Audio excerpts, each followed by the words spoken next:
This video was brought to you by ABRP planner, Kempower, Markus Bil, Stormberg and Bilkomponenter. Yo, what's up? We are back at Elbilmek and Valdemar and Millennium Falcon. Yes. So, Valdemar, I came back here. I think is this the first time you work on Millennium Falcon? Exactly. This is the first time.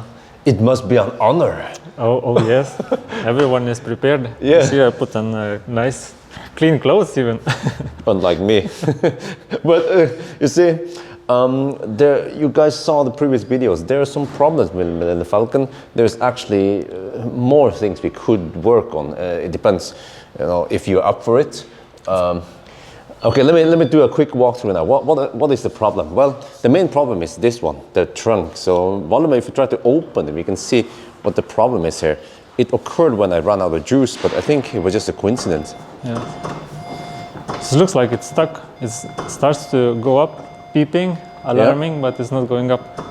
So it couldn't go up, and you can't close it. So inside the car, you will see that it reports it as open. Yeah, and also as a coincidence, for you guys who don't know the trick, if you press and hold this button here on the key fob, the classic cars, you actually get a key fob. This one, it works now. It didn't work then? It didn't work, so the 12 volt was in fact too low. So I tried this trick, it didn't work. Okay. So it seems like as soon as the screen went dead when the 12 volt was too low, then I couldn't use this trick. But that one, the back still did that. But this was implemented many years ago, that you can press and hold this one to open the charge port. Yeah. Yeah. Okay. So now we need to try to fix this charge port. Sorry, the trunk. The trunk, and I'll also show you something else. If we do, let's see, if we do this, let me just check here. If you lock the doors, the door handles will pop. It will go in. Well, actually, they don't do it now because the trunk is open. But otherwise, if you go inside and you lock the door from the inside, that one works though. Okay. If you lock it from the screen, it works. And you will see that broken door handles. Yeah, you see here. This one is permanently out. You see those Teslas on the highway, and you see that one door handle is popped out, and you'll be like, lol. So, yeah, that one was. We tried to fix it at Nasir's place, and it seems like it's still a little bit troublesome. When it comes to the Frunk, see, I also had problems opening the Frunk. Apparently it works now. But probably it's the same like with the charging port. If it was too low, maybe they didn't want it to open. Maybe. Yeah, that could be the problem. But no, actually no. When we got the 12 volt hooked up, and we were even charging. Yeah. And I saw that the voltage on the 12 volt was around 13.8. When I pressed on the screen, it did not work at all. We can do some prevention, and because it looked like there is some rust on the lock, so we can. Rust. Rust. Here it looks dry. But let's check what's inside. And I can show you that the trick I didn't know about this, was Cool Silver at the live stream who told me. Under here there is an emergency latch thing, or emergency for the front. In Model X it's different. In the Model X, where there was in the front here where you screw on what the heck is this thing, the tow hitch. There was some strap you had to pull to open the frunk. So I think this is some kind of safety issues, that in case of an emergency where the firefighters need to access the frunk to cut the high voltage battery, then you need to have access to the car. So in case of a crash and you can't open the door there and you can't open the frunk, then they might be in some serious shit. Let's see. Okay. So it looks dry, but it looks quite rusty. So I think we can, just spray some oil, or try to clean it and then spray some oil. Okay. So it can be a good prevention. Do you guys have that diagram that if it's stuck, you spray WD-40, if it's not stuck and it's supposed to be stuck, you use duct tape. You know that? Yes. Okay. Well, okay, so we need to just do a little service here. So, oh yeah, that one wasn't put back. Oh yeah, it's supposed to be back there. Okay. Okay. I think I will do the heavy work. I will do the most difficult and spray it, and I will ask Rickard just to look at the trunk and mount us at the door handle, so we can do it quick fix. Yeah, and I can also show, by the way, Valdemar, there's one day if my audience is up for it. This one, you know the triangle window. It's troublesome in Model S. And when I'm driving on the motorway, if I'm driving over 100 kilometers per hour, if I push somewhere over here, okay, there's wind noise. And then when I push here, it goes away. I have the same on my Model X. Yeah, you have it, yeah. So this one is troublesome. That one over there, no sound, no noise from it. But I remember 8 years ago or something, it was in and out of service center because of this. They tried to adjust it. You know, it's a common problem, just like the door handle. Okay. Yeah. Well, we can take a look at it. So I heard that you need to adjust a little bit or something. So. All right. And then just mentioning it, since my audience might be interested, let me see if I can replicate it.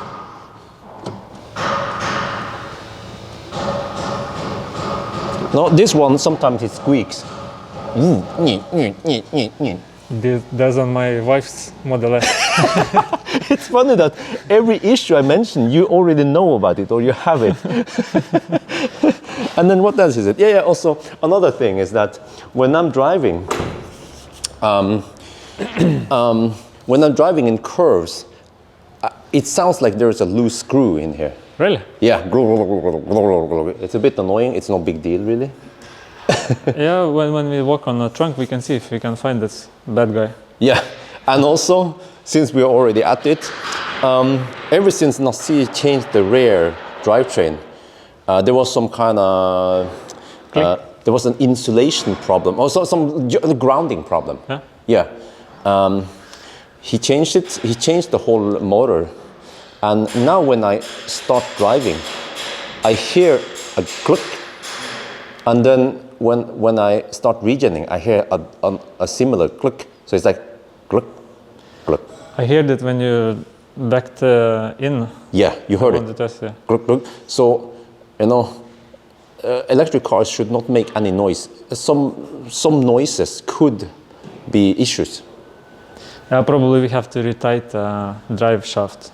It's also easy fix. Okay. It's normal, it's not a mistake, so we can retight it and see if the noise has disappeared. Yeah. So other than that, I don't remember other issues, but I think today we just have to focus on the most important ones. And then at least now I showed the audience what we might need to fix. So you guys can spam the comments then, what you want to see. Interesting. So Valdemar, you took out the whole, I'm not sure what you call that thing. Lock or latch, I think. Okay, so that's what they call it, latch. Well, there are two latches, right? This is one of them, and then there's another one there. Is this the second one, or is it? Yes. And which one? Do you know that button? Oh, that button. Oh, is it that latch? Yeah. So, just curious, the handle on the inside of in the passenger compartment, does that unlock this latch or that one?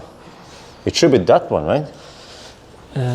Or like this one here, when you pull the wire inside. I think it's this one because it's like no mechanical wires. I don't think it's mechanical wire goes there. It makes sense. And then to open the frunk, you have to then press this button that releases. Oh, you push it. Oh, yeah. Yeah, you push it. Okay. So if you see, there was some schmutz. Oh. Maybe it's because it was like stuck. Maybe it has never been cleaned before. And there is like a micro switch. So I had on my Model X that my frunk was always closed, but sometimes I was getting message that it's open sometime.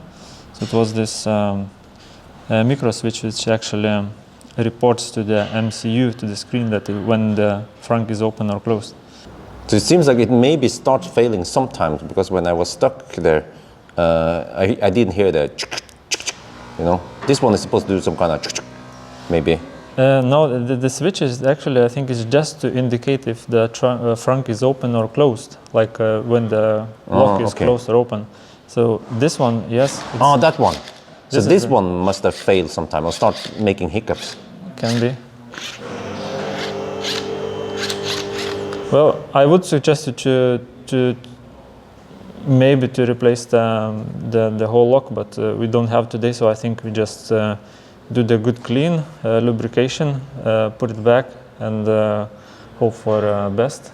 If it happens again, so definitely we'll order and replace them, the whole lock. Yeah, Agree. but at least I know the emergency procedure now. Anyway. Yeah. Okay, so Richard is going to work on the trunk and see, enter the service mode. He's trying to do some calibration. Okay, this is interesting. You see, now that we are in service mode, you can see that here about the door handle. Passenger rear handle presenting. Yeah, handle is trying to present. So it's doing something there. So there's an error. I mean, the door handle is already out. I can show you guys here. They are out, but the rear one is trying to do something and it's not doing it. So yeah, we need to also check that one. And here you see that inside a Model S from 2013, we have a little bit of soundproofing. A little bit of soundproofing. Other than that, American steel. Or actually, it's steel and aluminium, yeah. And here with the speaker. Okay, so we have to pop out this one to get access to the door handle. I've seen this before. Yeah, yeah, I remember this. We did it at Nasir. Okay, I think we found the problem. So you see, here we have the door handle electronics, and if you zoom in a bit, you will see that there is some corrosion going on there. There. It's a bit hard to see there, but we can just show on the same part, same generation. And this one is also corroded and it's not working. And you can see here that this one starts corroding and then we get some problems. So normally I think what also used to brake is there's a cogwheel. There's a micro switch and a cogwheel over there that also quite commonly breaks, but this time corrosion there. So this one is also kaput. Elbilmek, they don't have the replacement part, but we can just use the car for now. But in the future, we also need to fix that one. Okay, so back on the frunk opener thing, it's now been cleaned with a rust remover. So it looks better now. Just haven't lubricated it yet.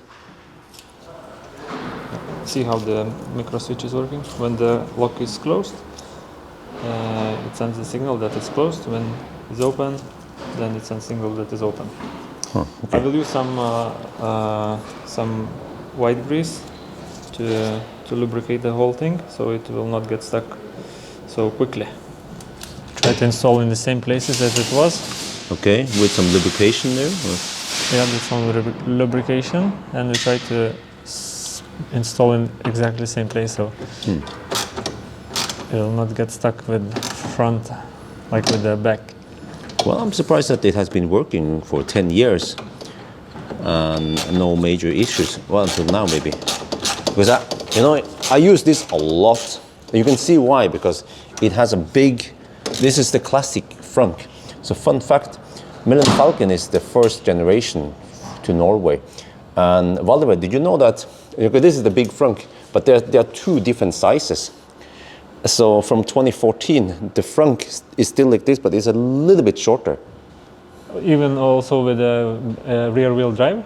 Yeah. Okay. So if you measure the length here to there versus 2014, you will see that 2014 is maybe a couple of centimeters shorter. Cool. So I noticed this one time when I was moving some nimber task from one car to another, and it didn't fit suddenly in the other. No, I didn't know that. So that's why I use it a lot, open, close a lot, and it's been working until now. Maybe it's a little bit dry, that's it. So this is ProMeister penetrating oil. We'll put it on the, I'm not sure, we should call it the secondary latch. No wait, this is secondary, this is the primary latch maybe. I think this, I think this one should be primary, this is secondary. I think so. Latch. But And now about the trunk, the stock trunk. So just like in the 0 mile test, there is this thing you pull out. Oh, sorry, okay, I can't show. There. There's a thing you pull out with a wire, and it's supposed to release the trunk, but it's not working. So there must be something else that is stuck. Because Richard is trying to pull it now, the wire, and then Valdemar is trying to open it, but it doesn't work. Now, how the heck was I supposed to figure out this while I was alone? Seems like at least that part I couldn't solve it myself. Okay, now the only way is to do a full disassembly of the inside. Richard is taking out all the plastic pieces. So in this process, we might damage a little bit, or I'm not sure. But well, Millennium Falcon is so old anyway. We are doing this. We need to repair it anyway. So we just show you guys what needs to be done. Hallelujah! The lift gate is open now, finally. So yeah, Richard, he knows that you have to dig deep in there and grab to something, and then release the thing. So now that it's open, we can figure out what's wrong. Probably need to disassemble all this. I'm not sure. It's probably on that side, not on this side. This is just a hook. Okay, so now the latch is. Wait, it's stuck. Yep, again.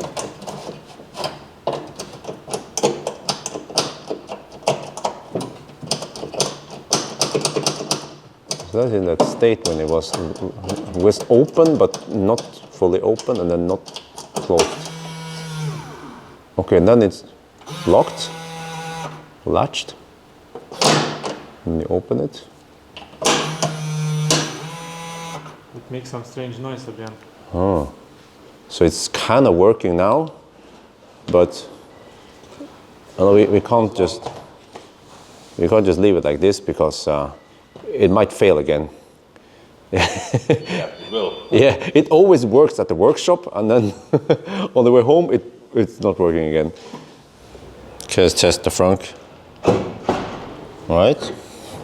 Doesn't seem to be making any weird noises. Seems to be some lubrication there. And then to close the frunk, you preferably need to put one hand on each side here. I'm going to just do it one hand since I'm holding the camera. So that one seems okay. When it comes to the trunk,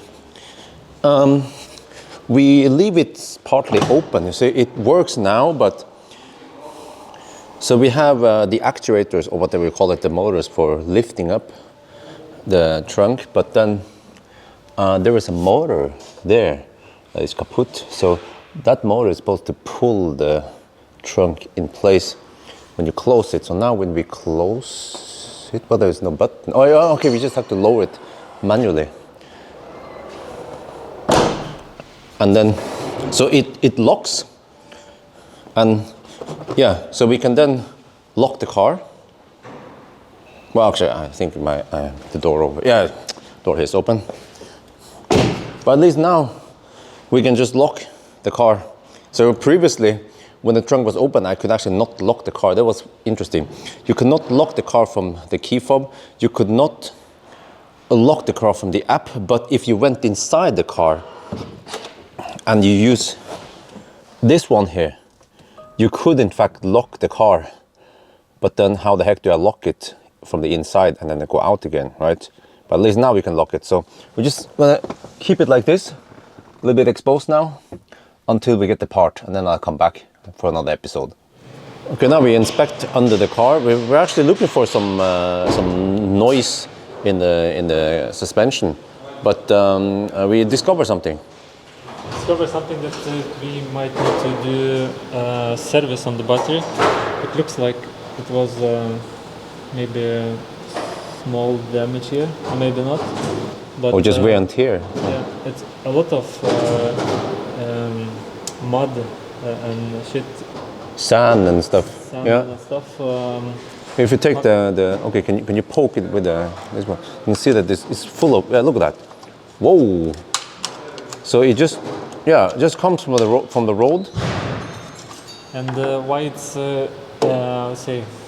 why it's dangerous, because it's many valves under the car around the battery to in case of fire, they say. So when under this rubber we have a lot of dirt and shit, it's it's staying open a little bit, and especially dangerous in the winter time when we get a lot of salt water. It's ice and water opens more and more and more those valves, and when it's staying open, we get water and moisture inside the battery, which I would say not very good. It can be that the battery will stop working. Oh shit! So, okay. There's supposed to be some kind of cover here, but it's just, yeah. When Tesla upgraded the batteries, they put a big cover here to protect against splashing waters from the tire, and they reduced the amount of the valves. I don't remember exactly how many valves was originally, but I think it's like more than 20 on one side, and after upgrade they left maybe half, even less, I think maybe 7-8 valves on each side. Well, which means that when I'm driving now, or if someone rents this car from Marcus Bil, it could stop and fail any time. And during driving, you can suddenly hear the car shutting down. Marcus, I'm gonna give you a call. You are the owner now. Oh shit! Well, is there something you guys can do now, hot fix, or how will you fix this? No, this thing takes a little bit time, so we have to plan it. Okay, we found a couple of not so good things here. Yeah. So one thing is that tie rod is very loose. Whoa, that is, yeah, I noticed that for a long time. The car has done around 20,000 kilometers since over 2 years now. So this could happen over time. Yeah, that's I think So it's natural usage. So it's slack. Well, can you do that again? I'm gonna go close and see. What the heck? So if this was the AU control, what kind of fault will it get? I think it's very on the limit to get number 3. It means not road legal. Oh shit. Yeah. Okay. So Ricardas couldn't find more faults. So tie rod is very worn out. Height sensors for air suspension is stuck on both sides. So it would be nice to get them to give them a good clean. Okay, so they don't need to be replaced. Not for now. We can clean them and check if it's back to working condition. Okay, so since this car is barely legal, we have decided to let Millennium Falcon stay here. Mm-hmm. And also that gives you guys time to do the repairs when you have time. Yeah, so we, as we see, gonna replace the tie rod. That's very important. And we see if we have time to do the service on the battery until we need the car next week. Yeah, because someone's going to rent it, and if the battery goes kaput, that's not good. No, not fun at all. Yeah, so we need to fix it, get it in shape at least, so it's road legal and safe. Yeah. And yeah, but so you see, if I was a regular customer and we discovered this, then I would probably borrow a car from you guys. Yes, we have 4 free rental cars. If it would be the customer and we have a free car, we could be happy to borrow it for free. And then what kind of cars? It's electric, right? Yes, of course it's electric. So we have Volkswagen Up, 2 Volkswagen Up, e-Golf, and Nissan Leaf. Leaf? Wait, don't you? Which Leaf? 30 kilowatts. 30. Oh. Ah. but so you don't have the thing rental anymore? Not anymore. I think because it was so, how to say, old technology, and people, how to say, they even don't know how to put the key and where to put the key, and so on. So no fast charging, so it was a trouble for us to explain. Now you have to do this and this. Yeah. Well, so yeah, in more normal circumstances, I will borrow one of the cars for free, fortunately. Yeah. But now we just leave it here, and then we're gonna actually shoot some other video also with Valdemar. So you would just give me a lift back home. Yes. And then, wait, but then how do I get back here next time then? I have to figure out something. We found out something. Yeah, okay. But anyway, so the story is not done yet. We will, of course, check everything in part 2 once everything has been fixed. So yeah, I think that's it. Hope you guys enjoyed this video. As always, thank you for watching, and talk to you later.